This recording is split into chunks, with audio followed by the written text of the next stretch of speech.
Hello everybody, this is Snarist again with my Yasuke Simulator no damage run, and this is chapter 6, one of the longer chapters in the game and the one I personally had the most trouble with.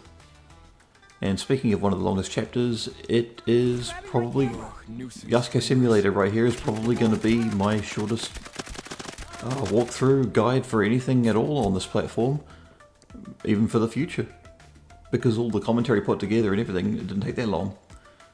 So yeah, be wary of this. When you go through those doors there, a couple of those walls are going to be empty. You can fall through them and it'll lead you to fall down. Sometimes the enemies can get caught up.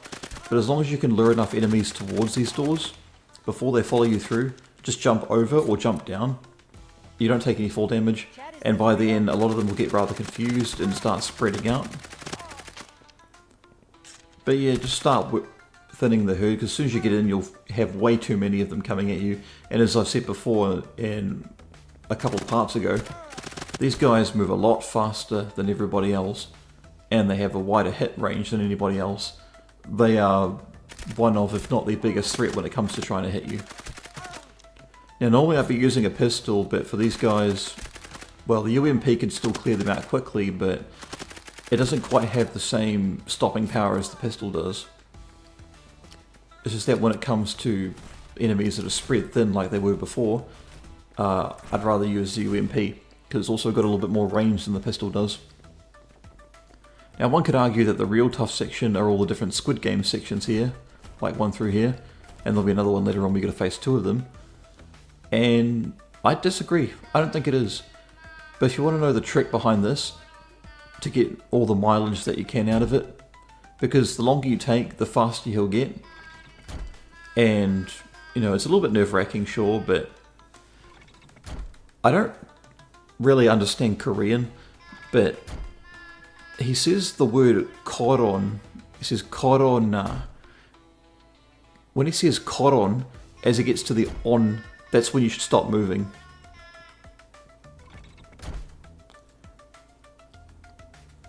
So it's like, korona. So you could, I believe it's on the on. If you're still running, like still holding forward and sprinting as you're going koron, you might be in a bit of trouble there. And the second time you encounter something like that, it's going to be pretty similar, but one's on a bit of a delay because there's two of them. So you got to listen really carefully for the more quiet one of the Darumadol statues. Now, I'm quite surprised the UMP can hit enemies at this range, but yeah, just make them aggressive by shooting them. Eventually they'll start moving towards you.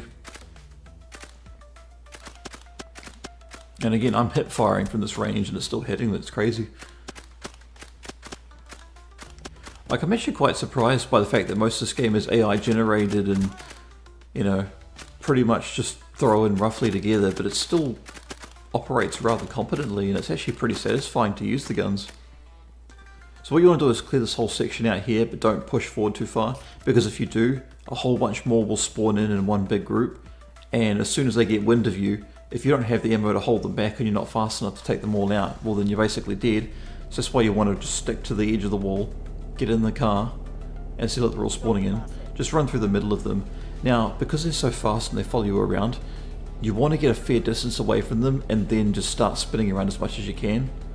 They can't hurt you in this car, they can't blow it up, they can't damage it. So you just want to drive away at a certain distance. See, like, I'm trying to get around them but I can't. So just drive further out and then swing back around and you should hit one or two of them. Yep, got it with the tail end. And just ignore all these other enemies that spawn in. Head right for the door at the other end of the bamboo garden. Remember to stop carefully and then get out, because I've had many instances where I've driven forward and I've exited the vehicle at the same time and I get run over by myself. And just ignore that little screen glitch there, that's normal, sadly, but yeah. So same story here. You'll notice that one sounds a little bit louder than the other. You need to pay attention to the one that's a little bit more muted, because whoever says korona first, you need to listen to. Because as soon as you start hearing both of them, it gets a little tough to understand when to stop. But the moment you hear korona before the other one says it, then you need to stop. You need to stop on Koron. And that's more or less just the same thing you do as you go through the level. Just a couple more trips and we should be home free. Don't push your luck. Or I will, yep. And just run on through to the end of the level. There's plenty of opportunity to destroy Japanese things, plenty of fruit to run over, and that's it. Onwards to the next gate, and on to Chapter 7.